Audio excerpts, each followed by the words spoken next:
हार लेकर क्यों जाते हैं भगवान के मंदिर में, जानते हो आप? हार इसीलिए लेकर जाते हैं, मैं हार कर तेरे दरबार में आया हूं और ये हार आपको चढ़ाने आया हूं, आप मेरी जीत अमर कर देना। हार क्यों चढ़ाते हैं मंदिर में? मैं हार कर संसार से हार गया हूं, नहीं अब वह हार ज लईने अब आप कने आया हूं, या आप पेरड़ो भगवान और अबे नहीं हारूं, असी जीत आप दे दो मुझे। ये भाव होता है हार के पीछे।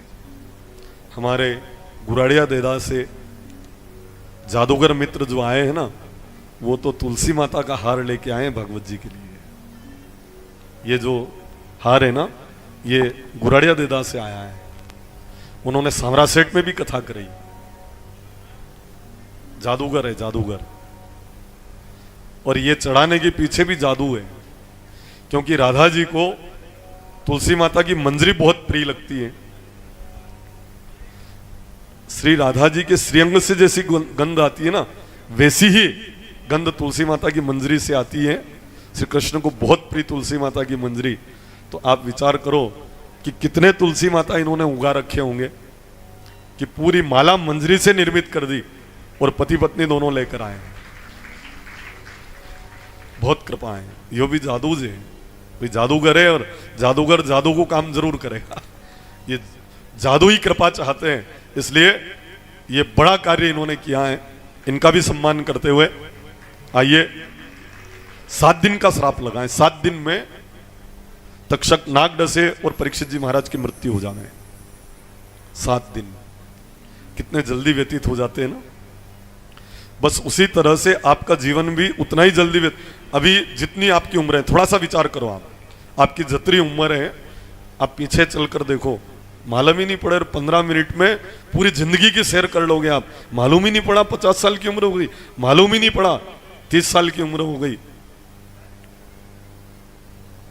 महेशदा कह देंगे 48 हो गया, मेरे को मालूम ही नहीं पड़ा। 52 हो गया, मालूम नहीं पड़ा।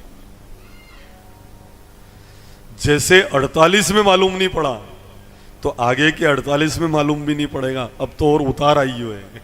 वो तो चढ़ाव था, अब तो और उतार आ गया है। आने वाले दिनों में मालूम नहीं पड़ेगा और जीवन के उस जगह हम जाकर खड़े हो जाएंगे। इसलिए अपने 7 दिन को सुधारने का प्रयास करना चाहिए। अपने 7 दिवस को सुधारो। वार 7 होते हैं, पूरा जीवन इन 7 वारों में व्यतीत हो जाता है। पर एक नया वार मैं आपको दे रहा हूं आज, जो इन 7 ही वार के ऊपर भारी वार है। और वो परिवार कौन सा है? वो वार कौन सा है? आपका परिवार। परिवार, इसमें भी वार लगा है। जिसके परिवार में शांति नहीं हो, 7 वार शांति में व्यतीत हो सकते हैं क्या? जिसके परिवार में शांति नहीं हो, वो कथा सुनने नहीं जा सकते हैं। अगर आ भी जाए तो वो लोग कहेंगे मैं गोबर विणाना, खेत में भाटा विणाना, ने थे कथा उड़ूंगा, यूं नहीं जाना कथा में। वो रोक देंगे आपको। अगर आप मंदिर के लिए बोलेंगे तो कहेंगे हम यहाँ तपते हैं, यहाँ लसणा काटा में घर बैठा बैठा, मूंगफलियां फोड़ी ने बिजवारो तैयार करा, ने आप कथा में पैसा बोलो, नहीं बोलना कथा में। अब शांति नहीं है तो कथा में कुछ दे भी नहीं सकते हो। और अब इस बालाजी के प्रांगण में 3 काम और शेष बचे हैं, बाकी सब काम पूर्ण हो चुके हैं। 3 काम, जिसमें सबसे बड़ा और महत्वपूर्ण काम श्री मां जगदंबा के मंदिर का निर्माण। एक वो जो मंदिर है ना बालाजी के पीछे खेत के अंदर जहां चरी बो रखी है, वे माताजी साधारण माताजी नहीं है। इस पूरे क्षेत्र की अधिष्ठात्री हैं वो। और कई लोग खोदीने भी लई गया माता, जना के जरूरत पड़ी माताजी ने कहा ले जाओ। ऐसा पावन धाम है मां जगदंबा का जो पीछे है। बहुत कम लोग जा पाते हैं, सब दर्शन भी नहीं कर पाते हैं।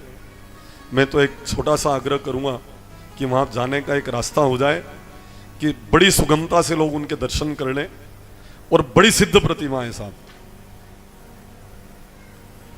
धरा माता जो धारण करती है वो मां जगदम्बा वहां पर विद्यमान है। एक बार आप सभी यहीं से प्रणाम कर लो माता जी को जोरदार करतल ध्वनि से। एक तो उस मंदिर के ऊपर छाया हो जाए, मंदिर निर्माण हो जाए, एक गौशाला की बाउंड्री हो जाए, और एक ये जो निर्माण हुआ है इसमें भी संत महात्मा विराजेंगे, पर वो तो सरकार से लेंगे हम, वो समिति को देने की जरूरत नहीं है। सरकार से एक सामुदायिक भवन, भले विधायक निधि से राजन जी पांडे से लेकर, भले उन्होंने पहले दे दिया हो तो भी ले लूंगा मैं, आप चिंता मत करना, क्योंकि उन्होंने भी दीक्षा ले रखी है।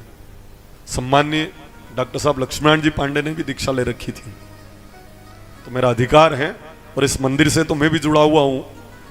तो एक ऐसा सामुदायिक भवन थोड़ा दूरी पर ऐसा हम बना लेंगे जो अटैच हो, क्योंकि रात्रि के समय अगर स्नान आदि से निवृत्त होने के लिए अंधेरे में कोई जावे और कोई हिंसक पशु अगर किसी संत के ऊपर आक्रमण कर दे तो वो भी एक दुख का कारण हो सकता है, क्योंकि जंगली सुअर आदि अब बहुत हो गए हैं।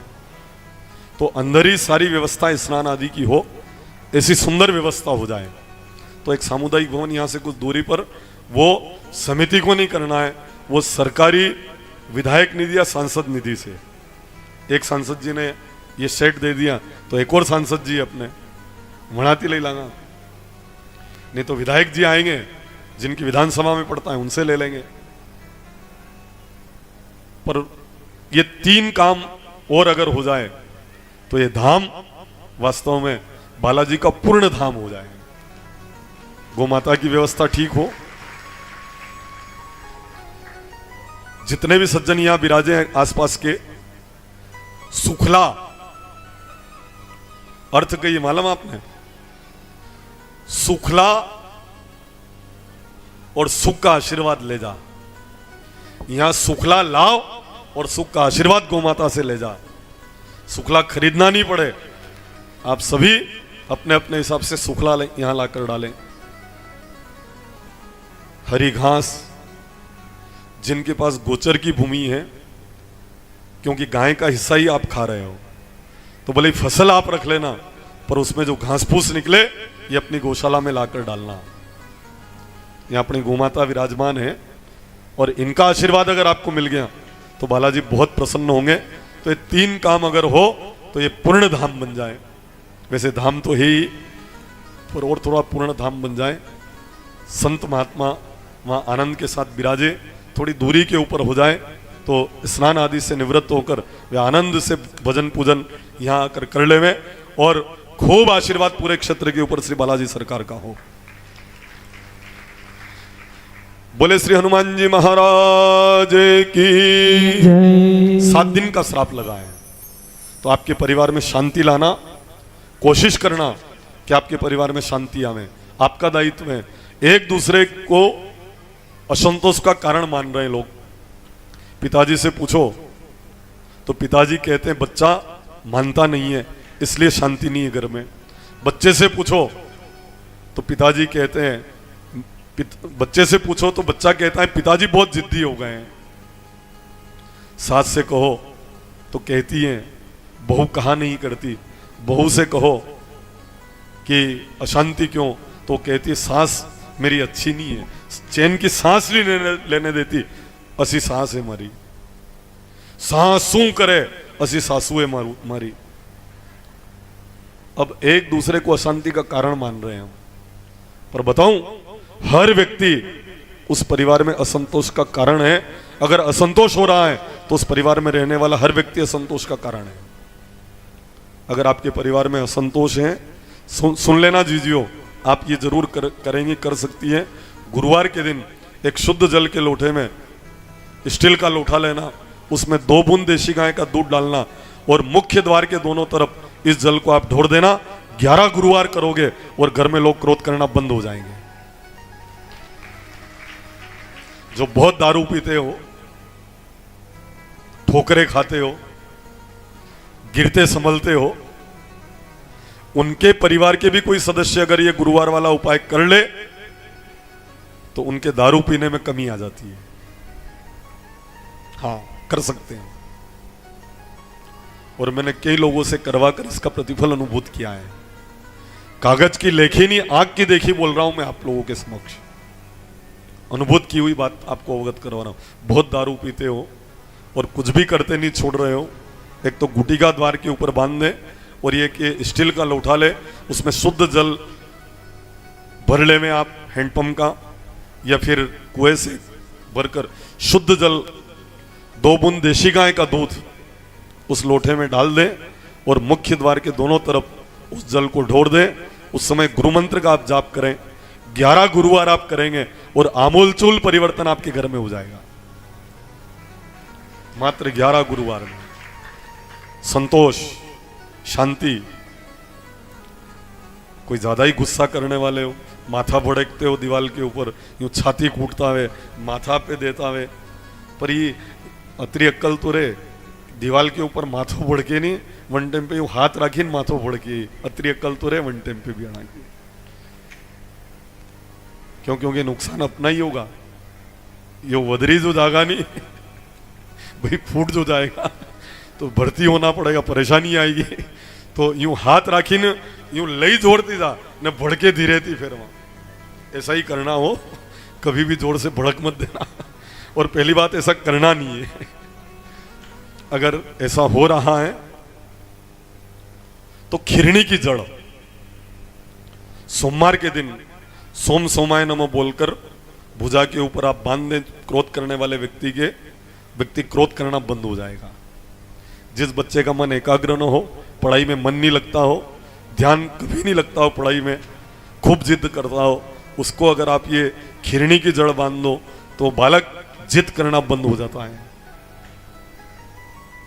आप कह रहे होंगे खिरनी कही वे महाराज यो बताओ माने, इससे अगर क्रोध करना व्यक्ति बंद हो जावे तो खिरनी मतलब रायण, राणा वे नहीं अपने रामपुरा की राणा, लिंबोरी हरी की आवे भी फल, खाने में मीठी लगती है। मैं यूं थोड़ी कह रहा हूं कि काल लाओ जो मुंह देखूंगा देखा, आप जानिया कि नहीं जानिया। तो वो रायण के पौधे की जड़ सोम सोमाय नमः बोलकर आप नग इतनी काट लावे, और जो बहुत क्रोध करते हो, जिद करते हो, उन बच्चे के जिमड़ी भुजा के ऊपर, बालिका हो तो डाबी भुजा के ऊपर आप बांध दें।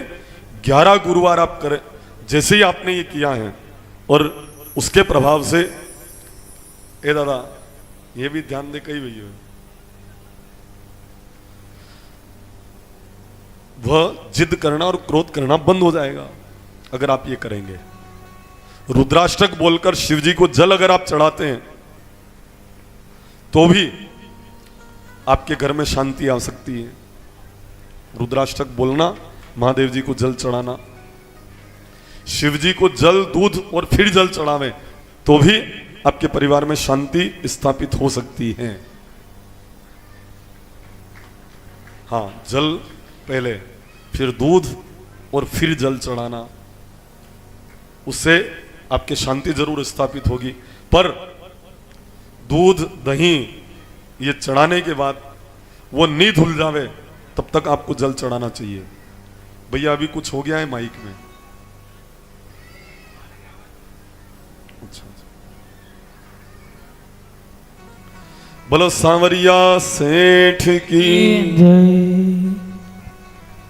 अगर 1 चम्मच दही चढ़ाओ तो 1 लोटा जल जरूर चढ़ाओ, क्योंकि दही क्या है, भगवान का साबुन है। हाबू धोना जरूरी रहे कि नहीं वे। आपके थोड़ा सा कान में लगा रह जाए तो लोग कहते हैं हाबू लागी रहे हो, तो मेरे जैसा आदमी कहता कालेन लगाना पड़ेगा, अणती नहीं धोए भाई। अब कई करो साहब, उस समय यूं हरम आईजा वह भी ठीक नहीं, तो हम तो कह देते हैं काले नहीं लगाना पड़े, अणती नहीं धोए हमें। बोलो सांवरिया सेठ की। तो अच्छा थोड़ा सा हो तो लोग टोकते कि नहीं टोकते हैं। महादेव जी के आप तो जो लगा देते हो उसको धोते नहीं हो, ये अपराध लग रहा है आपको।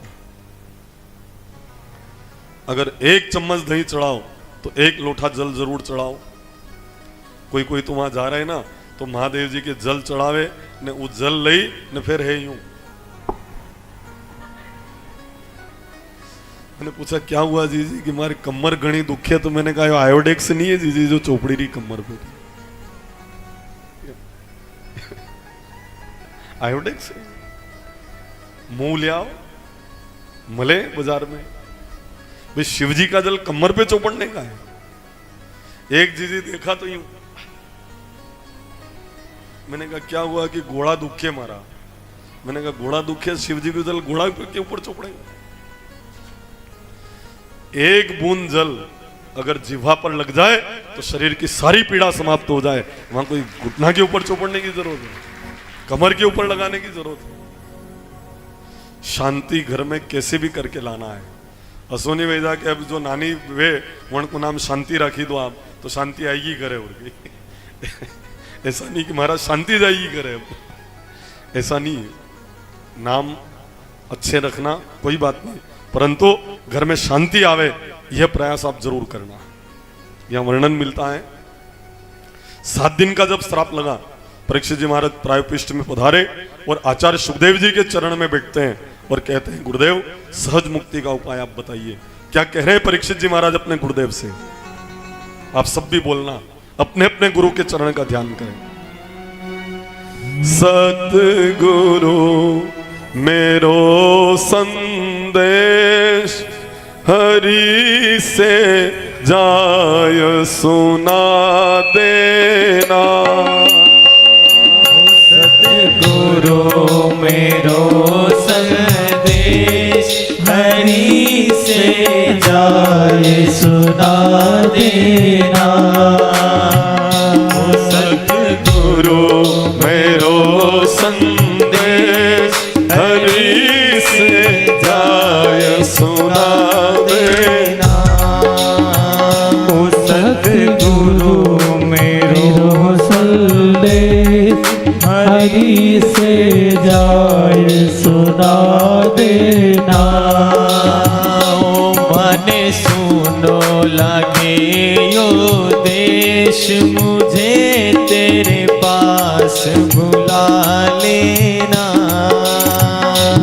मन सुनो लगे यो देश हरि तेरे पास बुला देना। ओ नहीं मीरा सी बीड़ा हमारी, नहीं द्रौपदी सितारों की सारी। नहीं मीरा सी बीड़ा हमारी, नहीं द्रौपदी सितारों की सारी। ओ नहीं मीरा सी बीड़ा हमारी, नहीं द्रौपदी सितारों की सारी। ओ नहीं मीरा सी बीड़ा हमारी, नहीं द्रौपदी सितारों ये सारे। ओ बिन तारों से हमको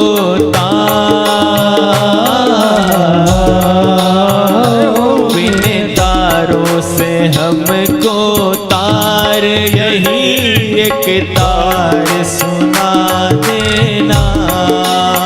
ओ बिन तारों से हमको तार, यही एक तार सुना देना।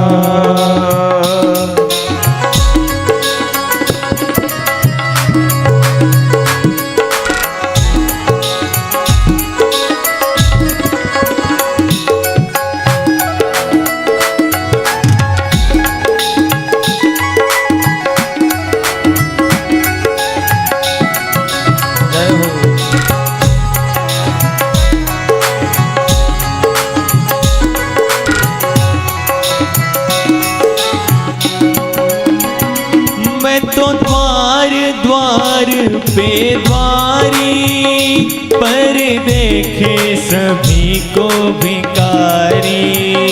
मैं तो द्वार द्वार पर द्वारी पर देखे सभी को भिकारी।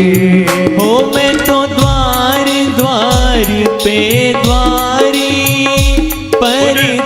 देखे सभी को भिखारी। ओ मैं तो द्वार द्वार पर तारी, पर देखे सभी को भिखारी। हो दाता एक द्वारिकाधीश, हो दाता एक द्वारिकाधीश, मुझे तेरे द्वार बुला लेना। हो दाता एक द्वारिकाधीश, मुझे तेरे द्वार बुला देना।